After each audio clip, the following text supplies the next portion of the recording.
So this Raw starts with Jizz TV. And he goes on and on about talking about Baron Corbin. About Corbin insulting him. After the match that, yeah, Miz is going to call him daddy. And he just might, because Corbin is going to pretty much do some destruction unless the Jizz Taraj is there to help, because the Jizz can't do it alone. But look, I'm not fond about this match from the get-go. I'm just not. The Miz versus Baron Corbin, the two most garbage mid-card champions. I mean, no, I'm not looking forward to that match at Survivor Series at all, whatsoever.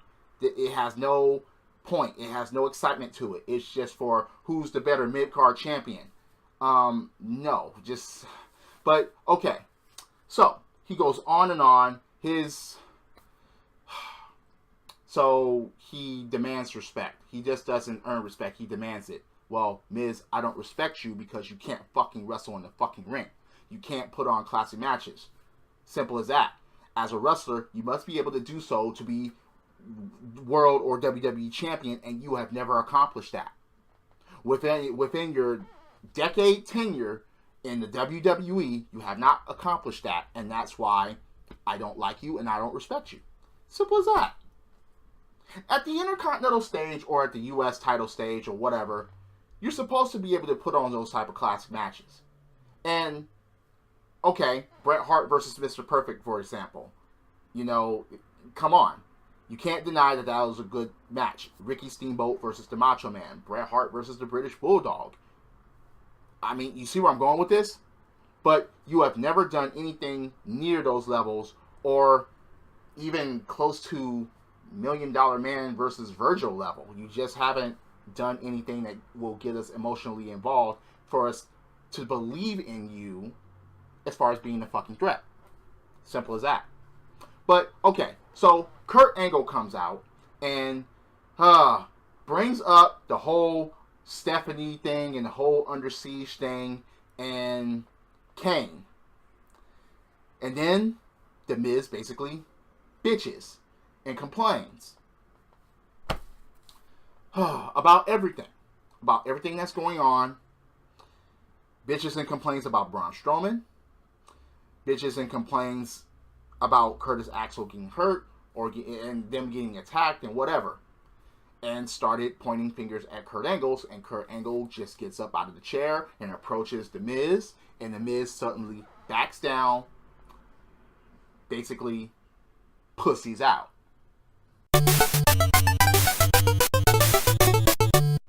Now, there's a reason why I do that every time, because, alright, look, you can't puss out as a mid-card champion 100% of the time.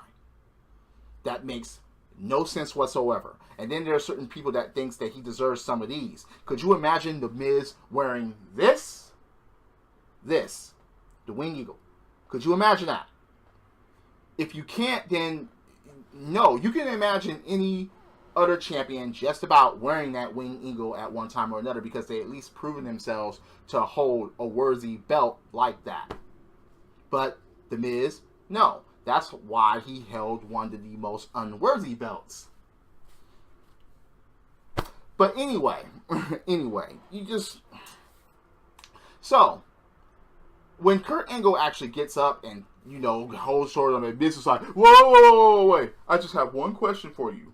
Why is Strowman a part of the team in Survivor Series? And Kurt Angle's like, yeah, because he has some good negotiation skills. He wanted to be a part of the Survivor Series team under one condition, that he faces you tonight. And what does he does? He starts Jodacine, baby, I'm begging, baby, I'm begging. He actually gets on his knees. Kurt, don't put me in the ring with Braun Strowman. I'll suck you. Look, that's what basically The Miz did.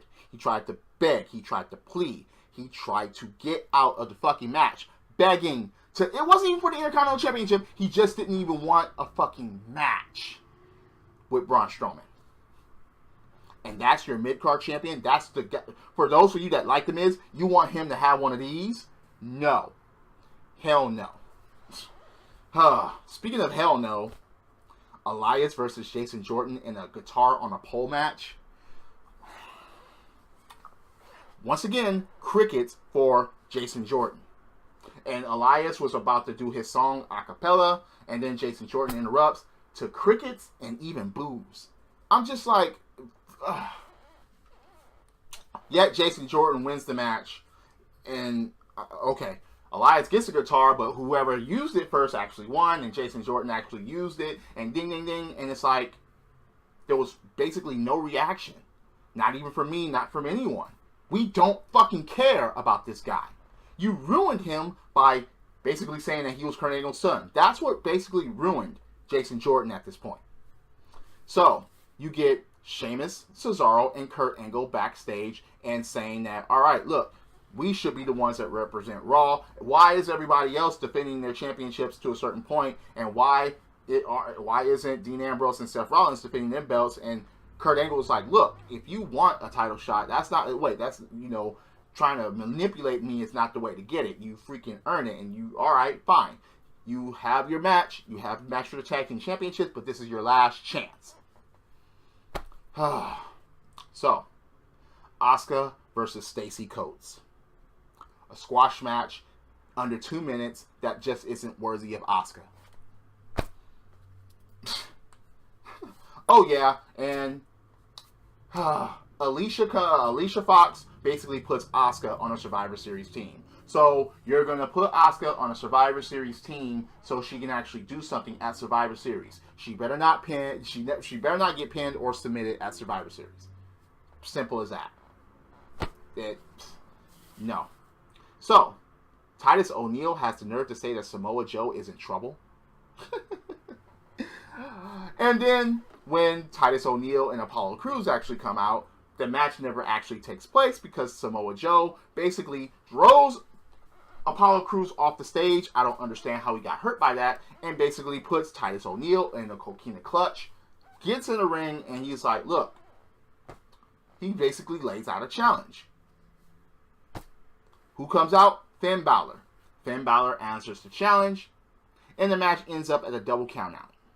At least this is a result that I can actually understand. No one wins, no one loses, no one looks like a chump, no one loses anything from that. I can understand that. That's absolutely fine. It should have happened between Finn Balor and Kane. Kane beating Finn Balor a couple of weeks ago clean, that pissed me off because that made no sense whatsoever to me. But so after that, it was just a brawl between Balor and Joe. Kurt Angle comes out. They're being separated by security and all of that. And Kurt Angle basically puts them on Team Raw. Okay, fine. But even after the separation, it was kind of funny how Joe was kind of like at the side of the ramp, and Finn Balor runs and he jumps off and he basically attacks Samoa Joe from that. So you're going to have these two people on your same team, combustible elements at the Survivor Series. You don't see this on the SmackDown side, really. But Raw, you have all these combustible elements as far as the Survivor Series team. Oh well.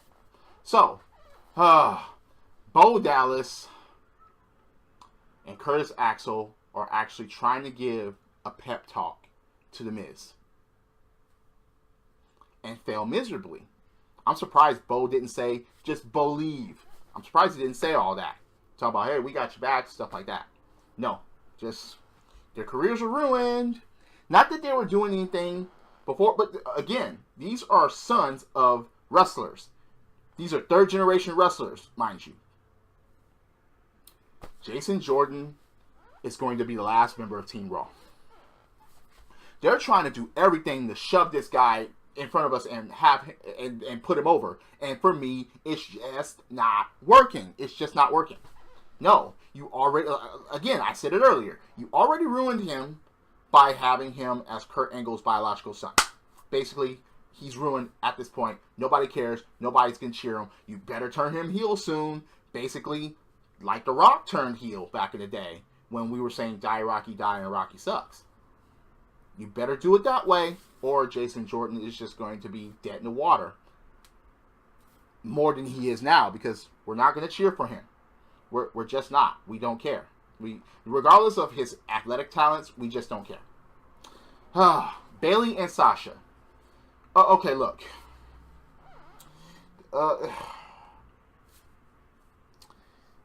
So you have them in a tag team versus Alicia Fox and Nia Jax, where Sasha actually gets to win by putting a bank statement on Alicia Fox. So what does Alicia Fox do? She puts Sasha on the team. No Bayley. At least not yet. Is Bayley actually going to be on the team? I mean, there's nothing else for her to do. And who else would that slot go to? Dana Brooke? Anyway. Braun Strowman faces The Miz. In what it was a basic, how far can The Miz fly? How coward can The Miz be? How cooter can The Miz get? How pussy can The Miz actually be? Well, the answer to all of those is it exceeded expectations as far as him being The Miz being all of that. Unbelievable. This is your Intercontinental Champion, huh? Basically, Strowman drew Miz everywhere. The Miztourage tried to distract. They tried to do things. No avail. Kane comes out, puts his hand, it tries to, okay. So it causes a DQ.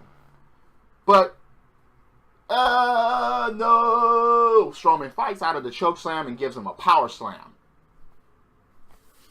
Okay. Yeah. After the power slam, Kane sits up. Okay, fine. Jiz and Bo Dallas try. Okay, look. It's just so funny. They try to attack The Miz. And okay. Bo gets a power slam for his troubles. So, once again, The Miz, the Jiz, nothing. He doesn't deserve this. Gotta take this off of him. Very, very freaking soon. Please. It's just, no. So, Seth Rollins and Dean Ambrose talk about Sheamus and Cesaro. Okay, yeah. Talking about, yeah, it's just we're free to take on any challenge and everything like that. And they actually make fun of Sheamus and Cesaro once again.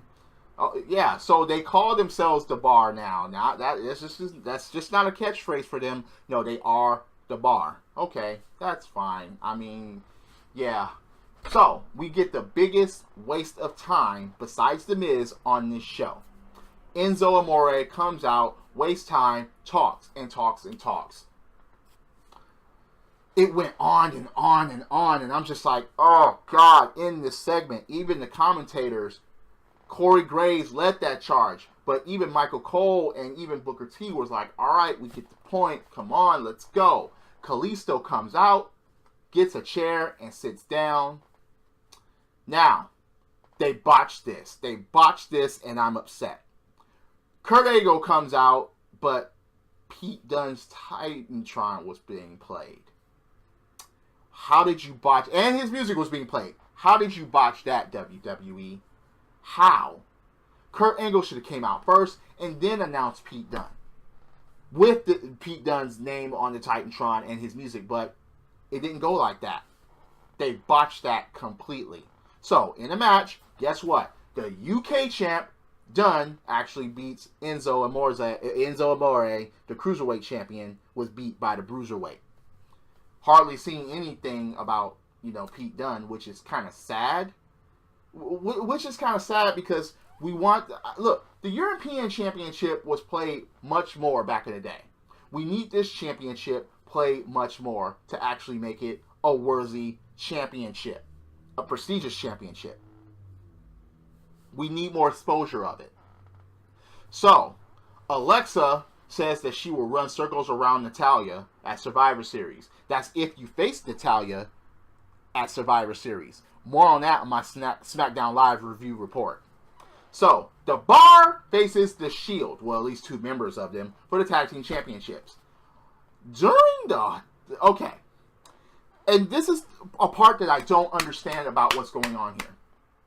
Why, oh why, is this Raw versus SmackDown thing being so freaking one-sided. The New Day actually makes their... Oh, okay. Raw, okay, so they get their Titantron played. They actually end up in the freaking crowd, just like the Shield. Oh, yeah. And saying that we put Raw under siege. What did you do? What did you do? Nothing. You know, they kept going with that. So, what does Kurt Angle do? He actually gets a group of Raw people, a Raw roster, and actually, hey, we may be under siege again. And the New Day was like, Under Siege Part 2. But while that commotion was going on, Sheamus hits a bro kick on Rollins. 1, 2, 3. We got new tag team champions. So now, the Bar will face the Usos at Survivor Series. And that's basically Raw. I mean, I'm just not excited for Survivor Series whatsoever. I'm just not. Plus, like I said before, this whole invasion thing is so one-sided. It's just ridiculous. I'm not fond of it. It should have been back and forth, back and forth, back and forth. But it's only been Raw being invaded by SmackDown. What? I don't... Okay, yes, we have a couple of weeks until Survivor Series and certain things may change. But as of right now, no, I'm not feeling any of this. This is ridiculous. And the title change now? It looks like they're just adjusting for buy rates for Survivor Series or just adjusting to try to make Survivor Series more interesting.